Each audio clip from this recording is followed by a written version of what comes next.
السلام علیکم، فرزانہ اقبال حاضر ہیں دا شو میکر کے ساتھ. ہمارے ساتھ آج موجود ہیں ظاہر شاہ صاحب جو کہ ڈائریکٹر پروڈیوسر ہیں اسٹیج کے، اور ہمارے ساتھ موجود ہیں مشہور و معروف کامیڈین اور ایکٹر پرویز صدیقی صاحب. ظاہر شاہ صاحب، آپ پروڈیوسر بھی ہیں، ڈائریکٹر بھی ہیں، ایکٹر بھی ہیں. فلم، ٹی وی، تھیٹر پہ آپ نے کام کیا اور وجہ شہرت آپ کی تھیٹر ہے. کب آپ نے جوائن کیا تھیٹر کو؟ جی، سب سے پہلے شکریہ فرزانہ آپ کا اور آپ کے چینل کا، وینس چینل کا. آج ہم آپ کے پروگرام میں بیٹھے ہیں. جی، میں بالکل 2010 میں جب بڑا ڈرامہ میں نے کیا جس کا نام تھا امن کا چکا، اور اس وقت امن کی بہت ضرورت تھی. ہمارے محمد احمد شاہ صاحب آرٹ کونسل کے جو اس وقت موجودہ صدر ہیں، ان کی بھی بڑی کاوش ہیں. انہوں نے مجھے وہ تھیٹر اوپن ایئر کا دیا کہ جی آپ اس میں ڈرامہ کریں کوئی بڑا، اور اس وقت امن کی ضرورت ہے اور ہمارے یہاں تھیٹر جو ہے وہ زوال پذیر ہو گیا ہے. تو عمر بھائی کے بعد، عمر شریف کے جانے کے بعد تھیٹر ہمارے یہاں جو ہے وہ بالکل ٹھٹر گیا تھا اور اس کو سہارے کی ضرورت تھی.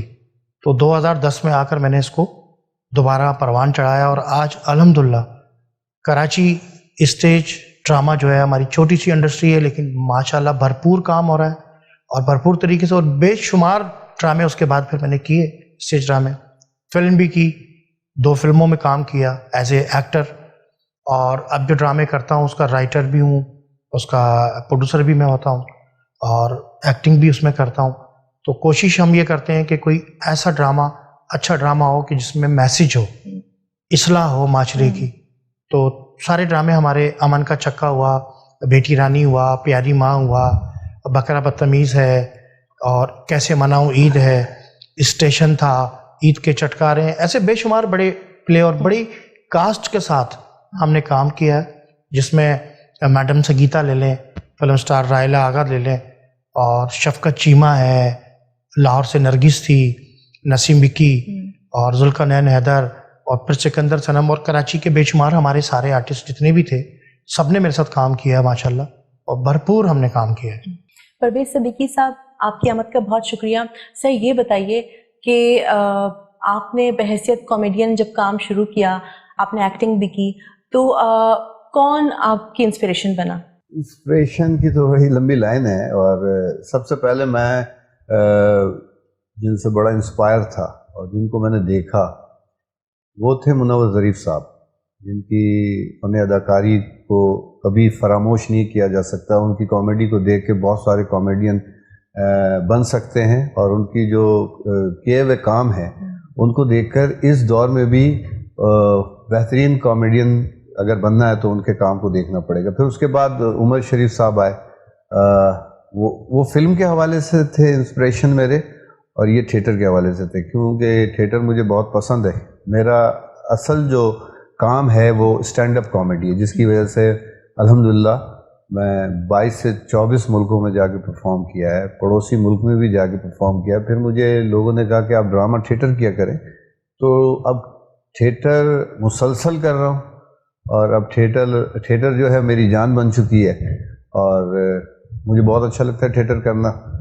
تو انسپریشن تو یہی تھے 2 لوگ جن کی وجہ سے میں، حالانکہ میرے بڑے بھائی بھی ہیں شکیل صدیقی، وہ بھی اس فیلڈ میں تھے، لیکن انسپریشن جو تھی وہ میری عمر بھائی کی تھی، اور منور ظریف صاحب کو میں دیکھ کے اس فیلڈ میں آیا تھا، اور آج اللہ کا شکر ہے کام کر رہا ہوں.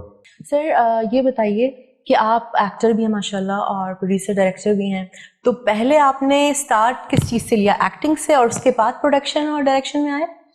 نہیں، اتفاق ایسا ہے کہ میں نے پہلا جو سٹارٹ لیا وہ تھا میرا رائٹر بھی اور ڈائریکٹر بھی اور پروڈیوسر، ایکٹر نہیں تھا میں. تو سٹارٹ میرا جو ہے وہ پروڈیوسر سے ہوا ہے اصل، اور اس کے بعد پھر میں نے لکھنا شروع کیا. پھر اس کے بعد ڈائریکشن پر مجھے وہ ہوا کہ میں ڈائریکشن بھی دے سکتا ہوں. پھر ایکٹنگ کا مجھے بعد میں وہ ہوا کہ یار میں ایکٹر بھی بن سکتا ہوں. تو اب الحمدللہ تقریباً جتنے ڈرامے ہوتے ہیں اس میں لیڈ کریکٹر کر رہا ہوتا ہوں ماشاءاللہ. اور اب ہمارے یہاں اصل میں سبجیکٹ بہت ہو گئے ہیں. ایک تو جب سے آپ کے چینل ہمارے بہت سارے ہو گئے ماشاءاللہ.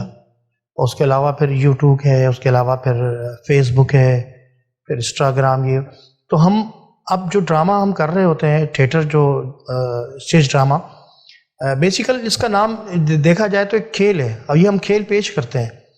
تو اب یہ جو کھیل ہم لوگوں کو دکھا رہے ہوتے ہیں جو ڈرامے کی صورت کے اندر, تو یہ اب بہت مشکل کام ہو گیا ہے, آسان کام نہیں رہا.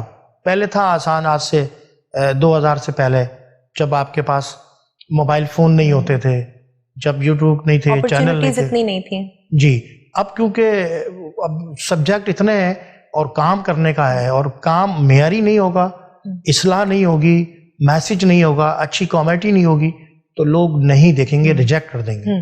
تو بہت زیادہ آپ محنت کرنے کا, اور کر رہے ہیں انشاءاللہ. میرے ساتھ پرویز صدیقی بیٹھے ہوئے ہیں ماشاءاللہ, بہت اچھے کامیڈین ہیں, زبردست, میرے فیوریٹ ہیں.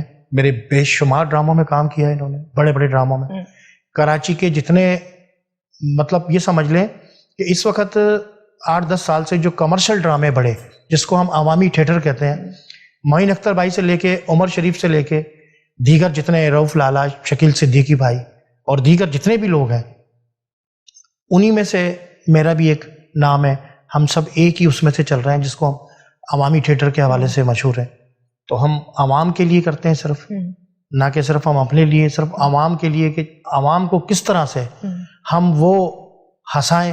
کیونکہ اب دیکھیں نا, ٹینشنیں کتنی ہیں کراچی میں. اگر آپ دیکھیں تو کچرا بے شمار ہے, پانی کا پرابلم ہے, لائٹ کا پرابلم ہے, دنیا کے بے شمار. اب اس وقت مہنگائی اللہ کی پناہ ہے.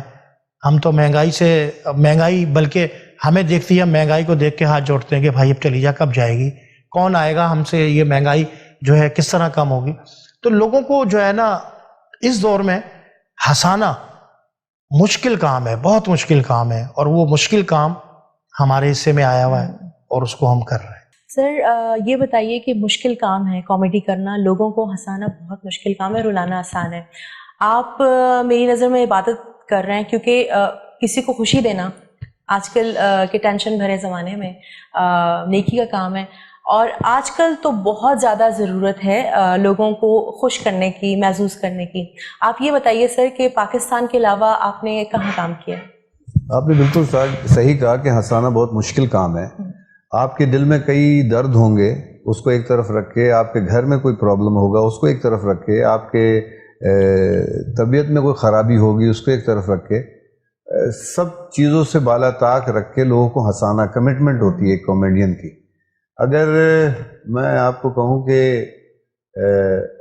ہنسانے والے بہت کم ہیں, انگلیوں پہ گن لیں گے آپ آرام سے, لیکن رلانے والے اس دنیا میں اتنے ہیں جس کی گنتی آپ نہیں کر سکتی. رلانے والوں سے تو اسمبلیاں بھری پڑی, ماشاءاللہ سبھی رلا رہے ہیں. عوام کو کسی بھی حالت میں دیکھیں تو رلا ہی رہے ہیں. بالکل. بات دراصل یہ ہے کہ کامیڈی ایک بہت مشکل شعبہ ہے. آپ اگر انڈسٹری میں جائیں گی تو کہیں آرٹ اکیڈمی بھی ہوگی جہاں ایکٹنگ سکھائی جاتی ہوگی, کئی جگہوں پہ میوزک سکھائی جاتی ہے, کئی جگہوں پہ ردیف قافیہ اور شاعری کے حوالے سے ان کو سب کچھ سکھایا جاتا ہے, پینٹنگ سکھائی جاتی ہے, اس کے استاد ہوتے ہیں.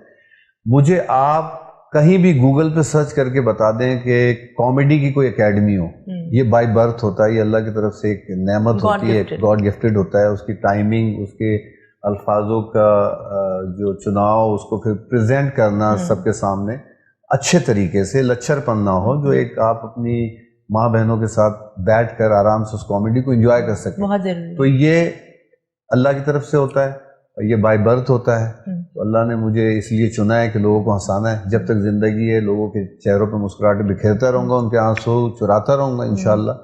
تو بات دراصل یہ ہے کہ میں اپنے اس ہنسانے کے فن سے الحمدللہ, میں اپنے پیسے سے کبھی حیدرآباد بھی نہیں جاتا بغیر کسی مصرف کے, کسی کام کے.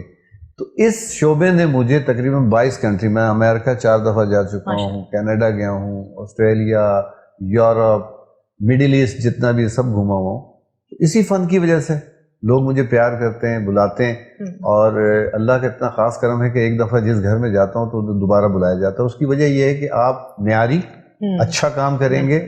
میں یہ کہتا ہوں کہ ہٹ ہونا یا بہت نام کمانا یہ بڑی بات نہیں ہے, کوئی بھی کما سکتا ہے. آپ دیکھیں لوگ ملک کو لوٹ رہے ہیں, ان کے کتنے بڑے بڑے نام ہیں, لیکن کسی کے دل میں گھر بنانا یہ سب سے بڑی بات ہوتی ہے کہ آپ کو 2 3 4 دفعہ بلایا جائے وہاں اس گھر میں دوبارہ عزت سے، تو وہ میں سمجھتا ہوں سب سے بڑی کامیابی ہے۔ بہت جگہ پہ میں نے کام کیا، پڑوسی ملک میں بھی کیا، گریٹ انڈین لافر چیلنج تھا جس کے اندر کپل شرما میرے کمپٹیٹر تھے، اور میں واحد 10 کمیڈین پاکستان کے، بڑے بڑے نام نہیں لینا چاہوں گا، ان میں سے ایک واحد تھا جو گرانڈ فنالے تک گیا تھا، اور میں نے جا کے 2nd ایوارڈ پاکستان کے لیے لے کے آیا۔ تو یہ میرے ماں باپ کی دعائیں ہیں، آپ تمام لوگوں کا جو دیکھ رہے ہیں ان کا پیار ہے، ان کی خلوص ہے، جس کی وجہ سے آج میں اس مقام پر۔ جی سر، یہ بتائیے کہ اس وقت جو تھیٹر کی صورتحال ہے، اس میں کیا چیزیں، کیا اقدامات کیے جانے چاہیے کہ مزید بہتری ہو؟ جی تھیٹر اس وقت میں نے جیسے پہلے بھی آپ سے کہا کہ ضرورت اس اسکرپٹ کی ہے ہمیں، اور اصلاح کی ضرورت ہے اسکرپٹ کے ساتھ، اور بہت زیادہ محنت کرنے کی ضرورت ہے، کیونکہ اب ہنسانا بہت مشکل ہو گیا ہے، کیونکہ آپ چھوٹے چھوٹے، اب آج کل آپ موبائلوں پہ دیکھ لیں، اب جس طرح ٹک ٹاکر بیٹھے ہوئے ہیں، ٹک ٹاکر بنا رہے ہیں ہر گھر میں، لیکن ان کو آئیڈیلائز نہیں کیا جا سکتا۔ جی جی بالکل ایسا ہے، تو اب لیکن انٹرٹین تو وہ بھی دے رہے ہیں نا گھر میں بیٹھ کر، اور چینلوں پہ بھی ماشاءاللہ ہمارے کامیڈین بیٹھے ہوئے ہیں سارے۔ تو اب جو تھیٹر کے حوالے سے ہم جو کام کر رہے ہیں اس میں ہم بہت محنت کر رہے ہیں اور کوشش کر رہے ہیں کہ کچھ ایسا نیا ہو کہ ایک بات یہ بھی ہے کہ تھیٹر ہم سب مل کے کریں گے، اچھا بھی کریں گے، کوشش بھی کریں گے، لیکن میں حکومت وقت سے یہ کہوں گا کہ 4 اضلاع ہیں، اور چاروں اضلاع میں اگر بڑے بڑے آڈیٹوریم آرٹسٹوں کو بنا کے دے دیے جائیں تو، اور پھر آرٹسٹوں کی سپورٹ ہو۔ آپ مجھے بتائیں، میں سندھ حکومت کیا پورے میں کہتا ہوں کہ وفاق سے بھی کہتا ہوں کہ آپ بتائیں کہ آرٹسٹ کو کہاں پہ انہوں نے کیا مراد دی ہیں؟ کھلاڑیوں کو مراد دی جاتی ہیں، ان کو ان کے بہاف پہ، ان کے ٹھیک ہے ان کا نیچرل ٹیلنٹ ہے، ہمارا بھی نیچرل ٹیلنٹ ہے، وہ کھیلتے ہیں ملک کے لیے، اگر کوئی نام کماتے ہیں تو ہم بھی جا کے دنیا میں جا کے پاکستان کے لیے نام کماتے ہیں۔ برابر رکھنا چاہیے ان کو۔ اگر آپ اسپورٹس کے بیسس پہ کام دیتے ہیں، کسی کو بینک میں جابز دیتے ہیں، کسی کو ریلوے میں دیتے ہیں، کسی کو اپنے دوسرے اداروں میں دیتے ہیں، تو ہمارا بھی حق بنتا ہے۔ ہم تو وہ آرٹسٹ ہیں پسے ہوئے کہ ہمیں بینک بھی لون نہیں دیتا کہ آپ کی ہوائی روزی ہے۔ تو یہ ساری چیزیں ختم ہونی چاہیے۔ حکومت وقت کو بھی آرٹسٹ کی بہت قدر کرنی چاہیے۔ میں جہاں تک سمجھتا ہوں جس ملک کا آرٹسٹ اس ملک میں بے یار و مددگار ہے، افسردہ ہے اور بے بسی کی زندگی گزار رہا ہے، تو میں سمجھتا ہوں ملک کبھی ترقی نہیں کر سکتا۔ جو لوگ دوسروں کو خوش کرتے ہیں، انٹرٹین کرتے ہیں، وہ اگر افسردہ ہے تو میں سمجھتا ہوں پورا ملک افسردہ ہے۔ ہمارے یہاں جو آرٹسٹ ہے اس کی کوئی ایسی پذیرائی نہیں ہوتی حکومتی سطح پر، ایک جو میرٹ کے اوپر، باقی تو ویسے نوازا جاتا ہے چند لوگوں کو حسن کارکردگی کے حوالے سے، لیکن ہمارے یہاں جو اکثریت میں اگر آپ دیکھیں کہ جو سینئر بہت سارے ایسے ہمارے آرٹسٹ ہیں جو بے یار و مددگار ہیں، کوئی پرسان حال نہیں، کوئی ان سے پوچھتا نہیں ہے جا کر۔ آپ سمجھتے ہیں کہ کوئی ایسا فنڈ، کوئی ایسی ہیلپ ہونی چاہیے؟ بالکل ہونی چاہیے۔ اگر آپ دیکھیں تو اگر وہ ادارہ ہے ہمارا پورا جس کو کہتے ہیں کہ فنکاروں کا کلچر ڈپارٹمنٹ، تمام لوگ جو اس ہیں کے اندر جو چیزیں مختص کی جاتی ہیں وہ ملتی کہاں ہیں؟ اب میں آپ کو ابھی کرنٹلی بات بتاؤں کہ اتنے بڑے لیجنڈری آرٹسٹ جنہوں نے فوج کے لیے، جنہوں نے ہمارے آرمی کے لیے، ہمارے ملک کے لیے اتنے بڑے بڑے گانے گائے، شوکت علی خان صاحب کس قسم پرسی کی حالت میں زندگی گزار رہے ہیں، ان کو کوئی پوچھنے والا نہیں ہے۔ ایسی مہدی حسن صاحب بھی دنیا سے چلے گئے، ان کو بھی کوئی پوچھنے والا نہیں تھا۔ بہت سارے لوگ ہیں، کتنے نام میں گنواؤں جن کے لیے جن کو صدارتی ایوارڈ اور پتہ نہیں ستارہ امتیاز سے نوازا گیا، لیکن انہوں نے آخر میں قسم پرسی کی زندگی گزاری۔ ٹھیک ہے، آرٹسٹ سفید پوش ہوتا ہے، وہ کسی سے کچھ کہہ نہیں سکتا، وہ زندگی میں کماتا بھی ہے۔ کچھ لوگ ایسے ہیں، اب تو ایسا میڈیا فاسٹ ہو گیا، شروع کے لوگ بڑے سیدھے لوگ تھے، جو کمایا کھا لیا، جو ہوا لگا دیا، کوئی بات نہیں، جمع کرنے کی کوئی فرصت نہیں تھی، وہ سمجھتے تھے کہ ساری زندگی۔ اب ایسا نہیں ہونا چاہیے، اب آرٹسٹوں کو خود سوچنا پڑے گا، خود اپنے لیے کچھ کرنا پڑے گا۔ حکومت وقت تو مجھے تو نہیں لگتا کہ کسی کی کوئی پذیرائی، آپ مجھے بتا دیں کبھی بھی کہ بڑے ہی چیزوں سے نوازا گیا ہو۔ آپ دوسروں کے لیے، کھلاڑیوں کے لیے، دوسروں کے لیے بہت ساری چیزیں، ابھی اس حکومت نے بڑا بولا تھا کہ ہم غریبوں کو گھر دے رہے ہیں، اب بھائی آرٹسٹوں کو کوئی جگہ دے دیں، اتنے ایس ٹی پلاٹس ہوتے ہیں, لوگوں میں ایسے ایسے انعام و کرام نوازے جاتے ہیں جو کسی پارٹی کی چمچے گیری کر رہے ہوتے ہیں. تو آرٹسٹوں کے لیے بھی کوئی ایسا کوئی کالونی بنائے, ان کو ایسے کوئی مراد دے دیں کہ کم قسطوں پہ گھر دے دیں, یہ کر دیں وہ کر دیں, تو کچھ ہونا چاہیے حکومت کی طرف سے بھی. باقی رہا تھیٹر ویٹر تو چلتا ہی رہے گا, اور زاہد شاہ صاحب کے ساتھ تو میں نے بہت سارا کام کیا. میں ان کے بارے میں آپ کو ایک بتاؤں, دیکھیں ایک ہوتا ہے شوق, ایک ہوتا ہے پیسہ کمانے کا, ایک ہوتا ہے کہ مشہور ہونے کا. یہ ساری چیزیں ملا لو تو ایک ہو جاتا ہے جنون. تو ایک جنونی آدمی کا نام ہے وہ زاہد شاہ ہے. انہوں نے, آپ کو میں بتاؤں کہ کراچی تھیٹر پہ سب سے مہنگا ترین ڈرامہ کیا جس کا نام تھا امن کا چھکا. 1.5 کروڑ روپے کی لاگت سے وہ ڈرامہ ہوا تھا. اتنی اس کی پبلسٹی کی گئی تھی, اتنی چیزیں کی گئی تھی, لیکن ان کو لاس ہوا تھا اس میں. لیکن یہ پھر بھی اس تھیٹر سے پیچھے نہیں ہٹے.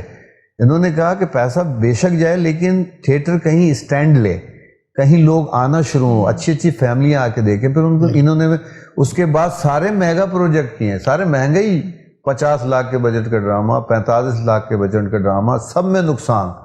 اور آج تک جو آخری ڈرامہ ہم نے کیا اسٹیشن کے بعد ایک اور ڈرامہ ہوا تھا بیٹی رانی, عید کے چٹخارے, یہ سب اگر آپ کاؤنٹ کریں نا تو تقریباً 4-6 کروڑ کے نیچے ہیں یہ.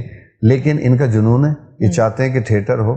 ایسے لوگ آنے چاہیے, اور ایسے لوگوں کو ہاتھ بننا چاہیے, ان کے ساتھ کوآپریٹ کرنا چاہیے. بہت سارے لوگ ہاتھ بھی دکھا دیتے ہیں, سیدھے آدمی ہیں تو بس ہو جاتا ہے. لیکن زاہد شاہ کے بہت سارے ڈرامے کیے, بہترین آدمی ہے, چاہے کتنا ہی لاس ہو پیسے وقت پہ مل جاتے ہیں ہم لوگوں کو, اور یہ ان کا شکریہ ہے. تو میں تو سمجھتا ہوں کہ حکومت وقت سے زاہد شاہ اچھا ہے. ناظرین, بریک کا وقت ہوا چاہتا ہے, چلتے ہیں بریک کی جانب.